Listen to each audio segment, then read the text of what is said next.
Welcome to our webinar, Support for Your Student in the Classroom. We're excited to have you joining us here today. My name is Christine Self with Parent and Family Relations, and joining me are Krista Missouri and Tracy Gibbons from the Undergraduate Writing Center, and Patrick Bone from the Student Learning Center and Supplemental Instruction. This webinar is part of our Red Raider Family webinar series, where we share information on topics of interest to parents, families, and supporters of our students. We hope that this webinar will provide you with some great resources to discuss with your student on enhancing their success in the classroom. We plan to keep the webinar to about 30 minutes or so.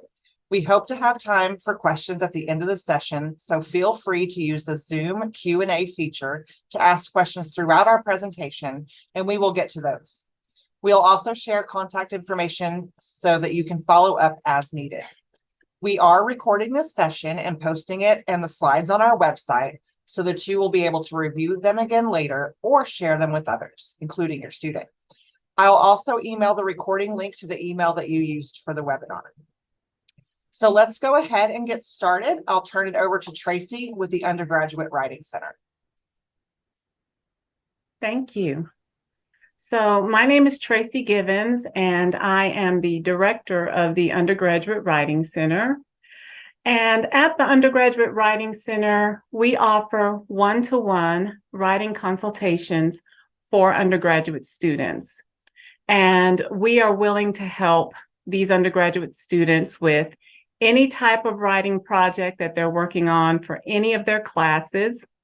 So it's not just their English class. It can be any of their classes. We work with students on their engineering projects, their lab reports, and so forth. We also work with students on writing projects outside of class. So maybe they are working on a scholarship essay or a resume or something like that.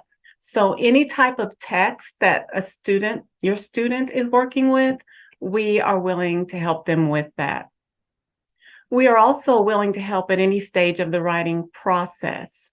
So this includes brainstorming. Often students will think that they cannot make an appointment with us because they don't have anything written on paper yet or typed up yet. And we like for students to know that we are willing to help them even at the very beginning before they start writing anything. We'll have that conversation with them. So any stage of the writing process, they do not have to have a complete document either when they do have something written. Something new we are doing this fall, students can also have a consultation that includes a personal librarian if they'd like to. So this would be a consultation that would have a writing consultant in it, plus a personal librarian also in it. So that's something new we're doing this fall that we're very excited about. So if your student's working on any research projects where they have to use outside resources, this type of writing consultation would be excellent for them. In addition to writing consultations, we also offer workshops on a variety of different writing topics and aspects of writing. For example, we're currently offering workshops on how to summarize, how to synthesize texts. We're also working on a workshop for how to avoid plagiarism. So we offer a workshop series during the fall and during the spring. Also, we have writing groups, and writing groups provide structured writing time for students so that they can really focus in on the writing projects that they have. We have an honors thesis project writing group, and we also have a McNair Scholars writing group. Those are the two that we currently have. And students really find this structured writing time very useful to them. It helps them stay accountable in meeting their deadlines. We also offer online writing resources on our website. We have handouts that provide writing information that students might find helpful. We have videos that focus on different aspects of writing that students might find helpful. So we really encourage you to let your students know about our website and check out our website. Next slide. So we have three different ways students can have their consultations. One way is in person, on site here in Weeks Hall, where we are located, as you can see in the first image. We also have the option for students to have a consultation synchronously. Something similar to what we do with Zoom. The consultation is still face-to-face, it's just not in person. And as you can see in that second image, there's white space there for the student to upload their document. There's also a chat box on the right side, the right column of the screen, to where they can we can take notes during the consultation and so forth. What's also nice about the synchronous online is that any information that's typed up in that screen stays there. So students can go back into it and look at it. And then the third option that students have is to have a consultation asynchronously, and this is something that we've added this fall. An asynchronous consultation is not in real time. A student would submit a draft and receive written or audio-visual feedback. This can be a really great option for students who are just extremely busy and have difficulty getting that in-person or face-to-face consultation. And they just might prefer the written feedback rather than the conversational feedback. So those are the three types of consultations that students can have with the Undergraduate Writing Center. Next slide. Hi, I'm Krista Missouri. I'm Managing Director of the Writing Centers of Texas Tech. And I wanted to tell you a little bit about our locations and our hours. So our main location, as Tracy mentioned, is on the third floor of Weeks Hall. Weeks Hall is a newly remodeled building. We're really excited about our space and happy to welcome students into it. We're located on the corner of University and Broadway. We're south of the big TTU seal. So that helps students find their way to our offices. That is our main location. So we're there Monday through Friday. The hours are listed on the slide, but it's 10 a.m. to 7 p.m. Monday through Thursday, and then Friday 10 a.m. to 4 p.m. On Saturdays, we offer asynchronous appointments only. So students can upload those papers. A consultant will look at them. Those take place between 12:30 p.m. and 3 p.m. on Saturdays, so they can go to the football game and then afterward or the next day, look at that feedback when they're ready to work on their writing. I also wanted to mention our satellite locations. So satellite locations are locations elsewhere on our campus. We really think that it's beneficial to get out on campus and meet students where they are. So to that end, if they feel more comfortable or they're in the library on Sundays, we hold writing consultations on Sundays, 2 p.m. to 7 p.m. Those are also available online. And then we have other satellites in the engineering opportunities centers for engineering students, in the center at 2533 15th Street, which is open to all students. And then in the architecture library for architecture students in the spring semester only when they do their big portfolio project. So I know these are lots of details and these are subject to change semester by semester, but please know that we have these locations out there, but we are always in Weeks Hall and hope to see your student there. Next slide, please. Thank you. We also hope that you'll encourage your student to make an appointment with us. There are a few ways that they can do this. So I have a picture there of our online scheduler, just so you get a sense of what it looks like. You can see that we have our consultants listed on the left. You can click on their names and learn a little bit more about their own educational backgrounds and interests, although any consultant can work with any student. And students can look at this schedule. They can schedule an on-site appointment or one of the online appointments this way. They can get to the scheduler through our website, writingcenters.ttu.edu. They can pick up the phone and call us, or they can visit Weeks Hall. Now, we do take drop-in appointments as available. We strongly recommend that students make an appointment just to make sure someone is there and available and ready to work with them, but they are welcome to drop by any of our locations when we are open. I did want to mention that students must schedule their own appointments. So I know it may be really, really tempting to pick up the phone or go online and try to make that appointment for your student, but it's really important that they learn to make these appointments themselves, that they feel empowered and able to come in to the center and work with one of our consultants. So we do ask that they schedule their own appointments. Next slide, please.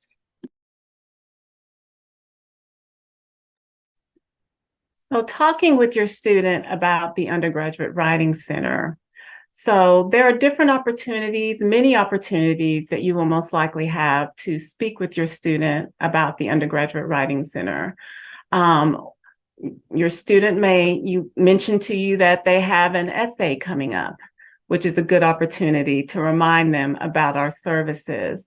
Or they may mention to you that they have a writing project that they have to do a type of writing they've never done before. That's another excellent opportunity because we work with all types of writing. To mention, it might be a good idea for them to visit the Undergraduate Writing Center. Maybe they need to do something like email their professor, but they're not sure what to say. We can help them understand audience and purpose and so forth. So that's another good opportunity. They could be working on a resume or thinking about graduate school, doing a graduate school application, medical school. Of course, we're talking in the future, but we also help with those types of documents. So recommending us for that is also a good idea. So we have a list here that you can go back and review, but we wanted to kind of give you an idea of when would be a good time to mention us to students when they mention certain things that they're doing in their classes. Next slide. So helping your student understand the Undergraduate Writing Center. So let's look at a few of these. I'm going to the Undergraduate Writing Center so they can fix my paper. So we really want students to maintain agency of their own work, ownership of their own work. So we are not going to take out a pen and mark up their paper or do anything like that. We will have a conversation with them and it will be collaborative. Kristen, would you like to speak to the second one? Sure. Sort of a new topic of conversation that we've heard among students has to do with AI writing tools like ChatGPT. So it's possible that a student might think, I don't need to use the UWC because ChatGPT can write my papers for me. We really view these AI writing tools as tools. And while our consultants are equipped to help students think about how they might use them as part of the writing process, if that's appropriate for what they're writing, if their instructor allows the use of such tools for an individual class, we really think it's so important for students to still develop these strong written communication skills. And I always tell students, you are smarter than that computer. You are smarter than the program. So thinking about how to use that, I think, is a useful, approach. We really do need students to still come into the Writing Center, still develop those skills that they'll use at the university and beyond. I'm a good writer, so I don't need the Undergraduate Writing Center. And really our focus is everyone can use a resource like this. We all want to improve our writing. We all want to be better communicators when it comes to written communication. So it's really not about whether students see themselves as good writers or bad writers. It's just about wanting to improve and be more effective in that area. Another example, I'm too busy to go to the Undergraduate Writing Center. We have, again, the different modalities that can help in regard to that sort of situation. I've worked with the UWC once already, so I don't need to go back. We really encourage repeat visits because the more you practice writing, the better you get at it. So we really encourage students to come as early as possible in a writing project and to continue to use us throughout the writing project. I've never been a good writer, so what's the point? That's one that students may say more often than not. And we just want students to know that when they hit that wall, that there's a place that they can go for help.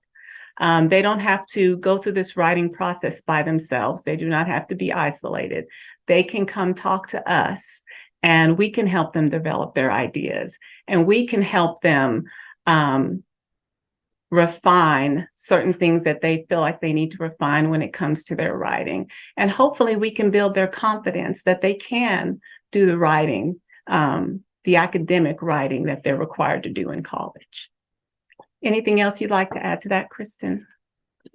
I think just to pick up on something that you're implying here is that, we're not here to judge students. I think that a lot of students have had difficult experiences with writing, or maybe feel a little bit insecure because writing can be very personal. But I think that as supporters of your students, if you could encourage them to come in and say, they're not here to judge you. They're not here to, grade papers, that sort of thing. We're really there to collaborate with them and to help them develop these skills. So I think getting over the fear of judgment or that hesitation to go into the Writing Center can be difficult, but I think that you're in an excellent role to advocate for them to come into the Writing Center. Thank you. And then I think we're ready to pass it over to Pat Bone from the Learning Center. All right, thank you, everybody. I'm here to tell you all about two different programs within the Learning Center that helps students academically, and we try to provide it in a positive, welcoming environment. The first one is the Learning Center here on campus, which really all you need to remember from that is that we provide drop-in peer-to-peer tutoring. We offer in-person tutoring, which is the bulk of the students that we see. We'll go over the hours later on. And then we do offer online options for students who can't make it here because they're working or something else, or they may have class at certain times. And so we recognize that there is a need for that. And so we do offer that as well. One unique thing about the Learning Center and how students utilize our tutors, it is that it's very student driven. We have students that come in and they have one question and they get that help and then they leave and we don't see them again. It may have taken a whole 5 minutes, but we also have students who are here and they show up and they're here for 5 hours and they ask tutors questions as they come up as they're doing their work and whatnot. Our tutors are all students who are academically successful here at Texas Tech. They're undergraduates. Again, because that peer-to-peer connection is such a huge and positive one. They have 3.5 GPAs and above, and they're required to assist in at least 4 different courses when we hire them. And so whether that's 4 math classes or 2 math classes and 2 chemistry classes, that's what the profile of our tutors look like. At this moment, we have about 65 tutors on staff that cover about 115 different courses that Texas Tech is providing this fall. That can change on a weekly basis as we go out and look to hire more tutors for additional support in certain classes that we see a high demand in, or if we have enough students who are interested and we don't have a tutor for a specific class, we'll go out and try to find a qualified candidate who can be available to them.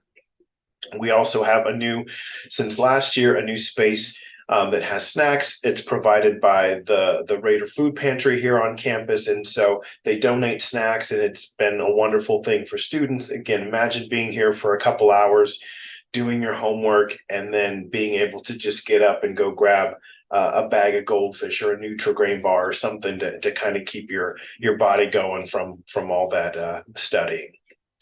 In addition to that, we have a pretty decent space for students to come study. If they don't have any questions and they're just looking for a quiet place, like I said, that provides a positive atmosphere of people just trying to learn. And then we have a small computer lab that students can access stuff if they don't have a computer of their own, or if they forget it, or they're in between classes and just don't happen to have it. If you're technological savvy, you can use that QR code in the middle and it'll take you right to our page, and you can kind of scroll through there and see what I'm talking about. But the next slide I'll show you is what we call our course listing. So this is just a snippet of some of the classes that we have. And so if you were to go on our website, or your student were to go on our website right now, they could see the entire list. So you have accounting classes, you have biology classes, you have chemistry classes, and whatnot. And you can see that some classes we only have one tutor for. Some classes like Chemistry 1307, which is historically known as a pretty difficult course across campus, we have multiple tutors. And so the idea is for your student to look at their particular class schedule and see if we happen to have a class or more than one class that we offer tutors for. So once they find it, let's, for example, say Chemistry 1307, again, they see that we have several tutors available. They can go to our schedule, which is the next slide. And so again, this is just a snippet of the schedule that we have posted right now. So they can go and say, oh, Aaron's available for this particular class. There's his weekly schedule, Monday through Sunday. We also have it highlighted for online tutoring, the red designated there. So students can log in through our website. It will take them through Blackboard, which all students have access to for many of their courses, and it'll drop them into a room where we will have a virtual student assistant who basically provides the same service as they would in person. The online format lets them have a whiteboard. It lets them, upload documents and gives them the opportunity to do that. So again, some students prefer that method versus coming in. Sometimes it's just a matter of availability. But ultimately, again, your students might find it intimidating to ask a professor or go to office hours or ask questions in class. What we hope to accomplish with the tutoring is that your students feel comfortable enough as if they're going over to a friend's house or a roommate or an older brother or older sister and asking these questions. So it kind of takes that extra pressure off that they may have if this was in a 300-person class.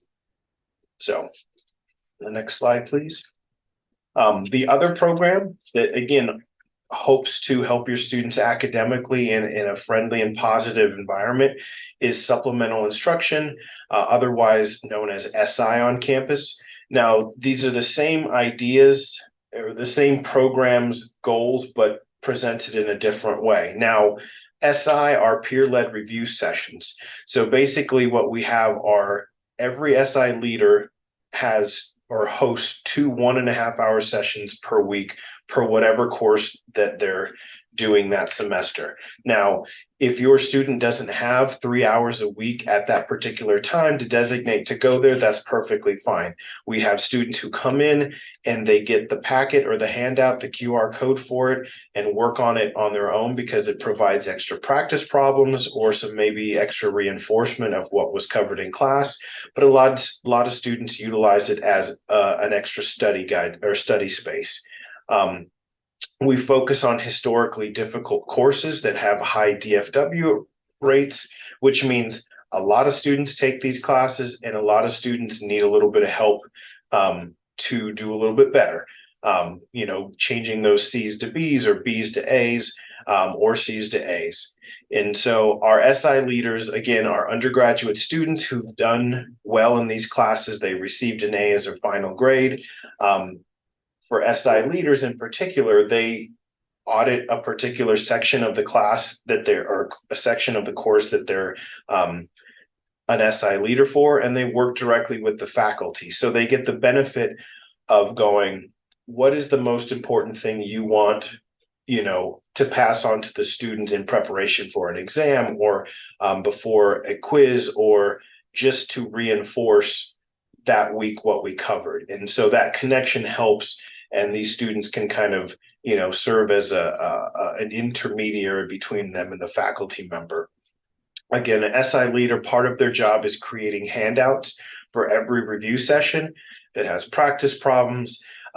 reviews and concepts, just to make sure that, again, even if your student is going to every single class and they're actively listening and actively paying attention, it's just nice to have that extra coverage of going back over that stuff that they learn in class. And the students who attend typically can raise their grades by half to full letter grade, which, again, for a lot of parents, that perks your ears up and go, that's great. This is a way to kind of, again, we'll get into how to have this conversation with your students, but it's beneficial, and hopefully that's something that they see. It's fun. And so maybe that'll help be the factor why they attend. And again, if you're tech savvy, you can use the QR code and it'll take you to our link for SI as well. But the next slide we'll look at is, this is a sample schedule. This is this week's, but just a portion of it. So you can see we offer similar classes as we do for tutoring. For biology 1403 there, you can see that we offer 2 different SI leaders. They offer Sunday sessions, there's Wednesday sessions, and then the locations. There's also in the notes test prep sessions. And so one thing is that, if your student is hesitant to go try any of these, maybe have them go to a test prep session, because again, they get the benefit of knowing what can be expected on the exam and know what to focus their study for. The locations vary. Holden Hall, Rawls College of Business, the chemistry building. We're kind of at the mercy of the university of where we can hold sessions, but all the sessions are usually after 4 p.m. when most classes for undergraduate students are done. And so again, some classes we have several different options through several different SI leaders to hopefully have a time available for your students to come. Next slide, please. Locations and hours for the Learning Center. We are in Drain Hall, which again, if your students like landmarks, there's a new 7 Brews that just opened up across the street. Tell them to get a coffee, get a drink, come across the street and go to the Learning Center. We're open Monday through Thursday, 8 to 5, Friday 8 to 5, and then Saturdays and Sundays 12 to 6. We do close on home games on Saturdays in the fall. But on our website, there's a link that shows which Saturdays we're open and which weekends that we aren't. Next slide. Some of the talking points of maybe you're having these discussions with your students and when you should recommend that they use the Learning Center or SI is, again, I have questions, but I don't want to ask in front of everybody. I went to class, but I'm still confused. My professor's office hours conflict with my other classes, or I just want to bounce ideas off of somebody who's essentially taken that class. These are when you might recognize and then refer them to the SI or to the Learning Center programs. I wish somebody knew that I knew what I was going through. And again, sometimes it's just the connection of knowing that the Chemistry 1307 tutor took that class. They know exactly how you feel at that point and making that connection. The next slide. Again, how to help your student understand the Learning Center and SI and how we fit in. I haven't been to class in a week and the tutors can catch me up. That's not ideally the mindset that they should be coming in. We're a supplement to class. So your student should be going to class. They should be attempting the homework. And this is one of the ways that they can get that extra reinforcement or that planned outside of class study time that will be beneficial.